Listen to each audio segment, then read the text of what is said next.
Bonjour à toutes et à tous.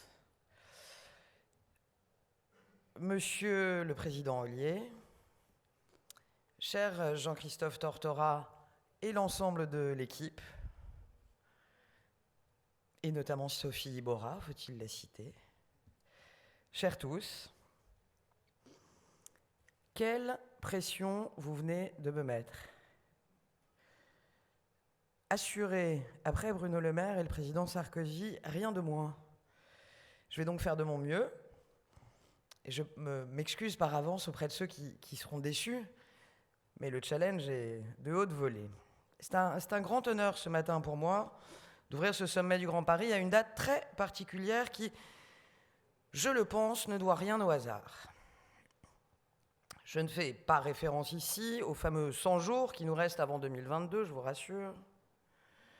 Je ne pense pas non plus à l'équinoxe de septembre, ni enfin, pour l'ancienne commissaire aux finances et actuelle ministre de Bercy que je suis, à la présentation ce jour du dernier projet de loi de finances du quinquennat.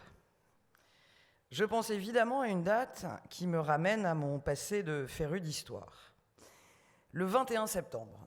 21 septembre, c'est bien sûr 1792. Quand dans l'enthousiasme créé par la victoire de Valmy, l'Assemblée législative se proclame Convention nationale et met officiellement fin à la monarchie. Aujourd'hui, nous célébrons donc rien de moins que l'anniversaire de notre première République.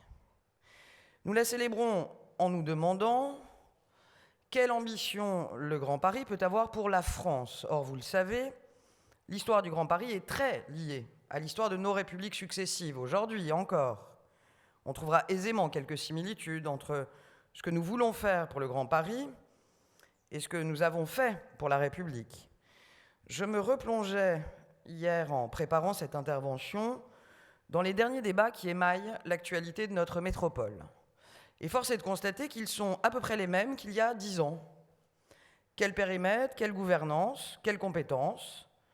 Le Grand Paris est jeune et ces mêmes débats ont parcouru notre République depuis plusieurs décennies. La France a d'ailleurs connu une dizaine de constitutions républicaines, presque autant de révolutions, et d'aucuns d'ailleurs ont l'air de dire qu'une de plus ne serait pas de trop. Je souhaite donc dépasser ici ces questions de périmètre, de gouvernance, de compétences. Le régime idéal n'existe pas aujourd'hui et je crois qu'il n'existera sans doute pas demain. Nous sommes voués à nous adapter en permanence aux réalités économiques, sociales, démographiques et bien évidemment à la nouvelle réalité écologique que nous devons regarder droit dans les yeux. Face à ces réalités, le Grand Paris doit accepter ses responsabilités précisément parce que nous savons combien notre pays a toujours dépendu de la vitalité de Paris, un Paris qui renvoyait déjà à une ville débordant de ses frontières administratives, un Paris qui exerçait déjà une influence aussi écrasante que rassurante. La France et la République ont trop souffert de l'éloignement entre Paris et ce qu'on appelait encore trop simplement sa province. Elles pâtissent encore aujourd'hui trop de la distance qui s'installe entre les métropoles et les régions pour ne pas qu'on s'interroge résolument sur ce que doit être une capitale moderne en France. L'ambition que nous saurons insuffler au Grand Paris, ce sera en effet l'ambition que nous saurons insuffler à la France et à la République. À mes yeux, cette ambition passe par deux axes indispensables, même si potentiellement ils sont contradictoires. L'ouverture et l'incarnation. L'ouverture, ça n'est pas une évidence pour notre capitale. Paris s'est toujours senti trop à l'étroit. Les Parisiens connaissent les vestiges de l'enceinte de Philippe Auguste, qu'on peut d'ailleurs encore observer à certains endroits du Marais. Ils profitent encore des rotondes du parc Monceau, ou encore de celle de la Villette, héritière du mur des fermiers généraux, comme vous le savez. Ils ignorent, pour la plupart, les forts qui nous entourent et qui constituaient l'enceinte de Thiers. Mais le Grand Paris a acté un changement de méthode qu'il faut à mes yeux absolument conserver. Les mots ont un sens et c'est pourquoi, pour moi, le Grand Paris, ça n'est pas simplement Paris en grand. Nous avons passé l'ère des annexions, où Paris s'agrandissait par des ceintures de fortifications qui était en réalité autant une manière de délimiter qu'une manière d'exclure. Le Grand Paris, c'est ouvrir la ville sur son agglomération. La métropole englobe tout ou partie des 6 départements, mais son périmètre variable lui permet encore de s'étendre. À ce titre, le Grand Paris ne doit en aucun cas être une manière d'opposer la petite et la grande couronne, l'Est à l'Ouest, Paris et sa banlieue. Le Grand Paris, ce doit être une potentialité permanente, une potentialité nourrie par les veines et les canaux de toute la France. Ça veut dire qu'il ne suffit pas d'aspirer tous les jeunes Rastignac en quête d'aventure. Ça veut dire qu'il faut leur donner le souffle et l'envie de dépasser les frontières. Paris doit désormais vraiment devenir une étape autant qu'une destination. Cette ouverture, bien sûr, c'est un défi et on pourrait penser qu'il est difficile pour une métropole ouverte d'être aussi une métropole incarnée. L'incarnation, c'est d'ailleurs sans doute le reproche que l'on voudrait le plus facilement adresser à ce Grand Paris. Pour ses habitants, le Grand Paris reste en effet, à ce jour, encore une véritable énigme. Une énigme d'abord, et ça me semble normal, parce que sa principale réalisation à date, les nouvelles lignes de métro, déjà à cette heure, demeurent souterraines. Une énigme aussi, parce que je n'ai jamais rencontré un électeur, peut-être que vous, oui, mais qui sache au juste qui siégeait au Conseil métropolitain, ce qu'était l'Assemblée des maires ou quels étaient les 11 établissements publics territoriaux créés au sein du périmètre de la métropole. Aussi étonnant que ça pourrait vous paraître, j'ai envie de dire ce matin, peu importe. Ou du moins, peu importe pour le moment. Rome, qui a déjà été mentionnée, mais ne s'est pas faite en un jour, et pour autant, tous les chemins mènent à Rome. Ce qu'incarne Paris, bien au-delà de nos frontières et au-delà de nos organigrammes, c'est cette capacité unique, fantastique et inaltérée d'inspirer le rêve et l'imagination. Voici, je crois, tout notre enjeu. Conserver cette vitalité culturelle, historique, économique, évidemment, j'y reviendrai, dans un grand ensemble qui n'est plus le Paris de cartes postales, qu'en réalité beaucoup continuent de fantasmer, mais qui, tout aussi réellement, nous fige collectivement. Le Grand Paris, c'est une force bouillonnante, c'est une idée vivante. Notre attractivité économique poursuit une dynamique particulièrement heureuse, qu'on peut mesurer à l'aune de l'installation de nouveaux sièges sociaux ou de volumes de bureaux commercialisés. Notre attractivité culturelle s'appuie sur l'imaginaire de collectifs d'artistes, de tiers-lieux, d'initiatives citoyennes qui trouvent au-delà des 20 arrondissements parisiens de nouveaux lieux d'expression et de rencontres.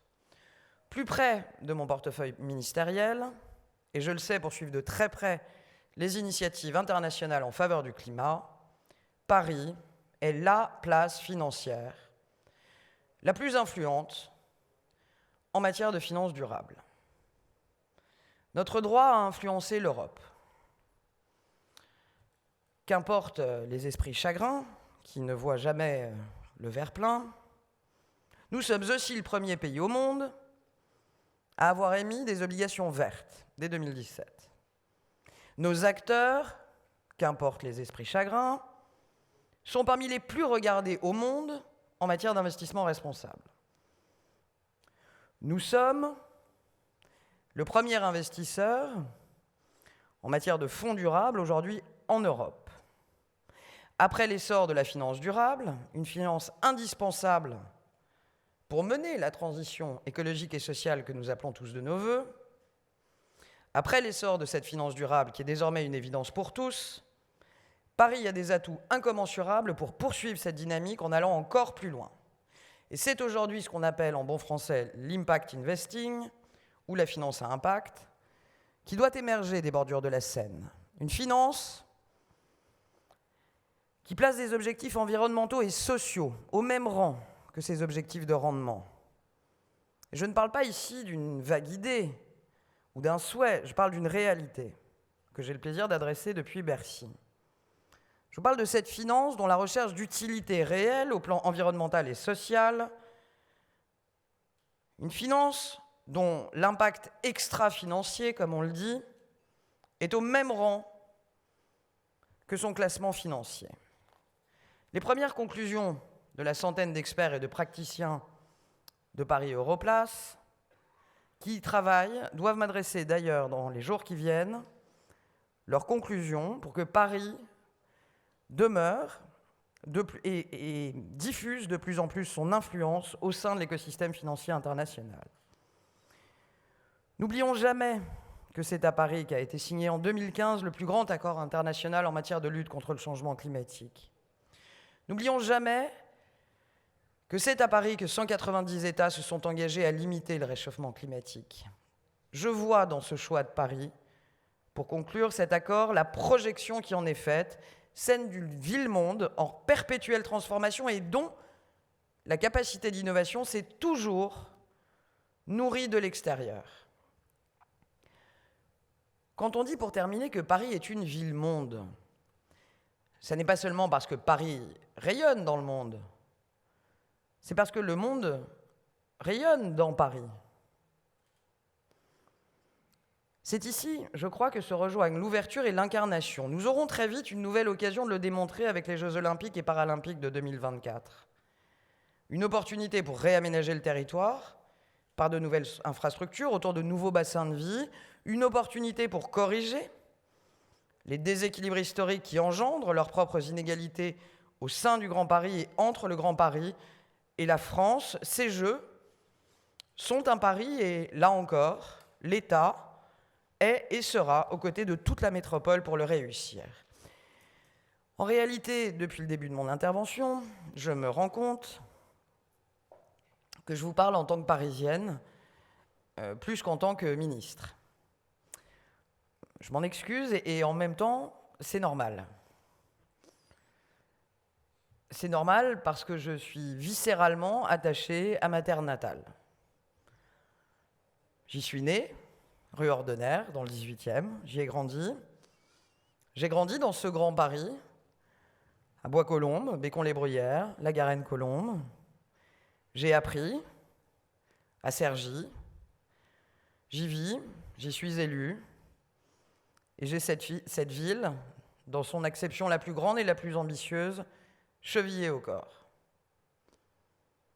Alors, comme il faut un peu rééquilibrer les choses, en tant que ministre aussi, vous n'y couperez pas, je vais forcément égrener quelques chiffres. Je vais le faire parce qu'on ne peut pas prétendre que l'ambition du Grand Paris soit une ambition pour la France sans montrer combien la France a une ambition pour le Grand Paris. Pour la seule Île-de-France, ce sont plus de 12 milliards d'euros d'investissements publics qui ont été versés aux entreprises au titre de l'activité partielle. Ce sont plus de 9 milliards d'euros à travers les 2,5 millions d'aides mobilisées au titre du Fonds de solidarité. Et encore plus de 50 milliards d'euros de prêts garantis par l'État. Je pourrais aussi énumérer d'autres aides et ça me semble important de rappeler qu'il est absolument normal que l'État ait répondu présent pendant la crise, puisque la région et la métropole du Grand Paris, avec son président en particulier, portent ce poumon économique de la France. Et c'est bien normal. À chaque fois que l'État veut soutenir la reconversion des friches, la rénovation thermique des logements ou l'apprentissage, ce sont nos entreprises, les actifs franciliens, qui en demeurent les principaux bénéficiaires.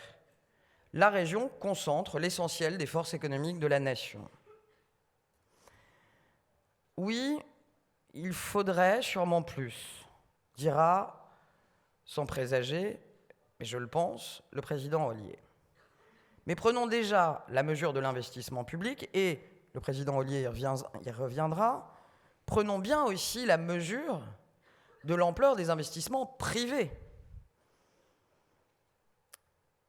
Il y reviendra plus précisément, mais les concours qui ont été lancés par le président de la métropole amènent, en plus de ces investissements publics absolument légitimes, une force incommensurable pour les années qui viennent et pour le Grand Paris. Et je vous rejoins, président Ollier, nous devons le faire savoir, Et c'est cette complémentarité résolument entre les investissements publics et les investissements privés, cet effet de levier que nous recherchons tous, qui doit permettre à notre métropole de rayonner beaucoup plus dans les années qui viennent. J'ai parlé de Paris, devenu Grand Paris, et en conclusion, malgré ma tendance naturelle, je vous rassure, j'ai souhaité m'abstenir d'une citation. Parce que force est de constater que si tous les poètes ont eu un mot sur la ville de Paris, rares, trop rares, sont ceux qui ont su parler de sa région. Parce qu'il est temps de conclure, et l'usage veut que la conclusion soit elle-même une ouverture, je veux vous adresser ce message. Vous allez parler aujourd'hui d'attractivité économique, d'aménagement social, urbain, de tourisme. Gardez en tête, gardons en tête l'ouverture et l'incarnation. Une ouverture dans les faits, une incarnation dans les idées, une incarnation dans les faits, une ouverture pour nos idées. Et c'est là le défi que je souhaiterais vous lancer aujourd'hui. Faisons en sorte que dans les prochaines années, au prochain sommet que vous organiserez, nous puissions donner le Grand Paris en travail aux poètes pour qu'ils nous fassent le Grand Paris et qu'enfin, je puisse conclure avec vous sur une citation poétique traitant de notre Grand Paris. Je vous remercie, très belle journée à tous.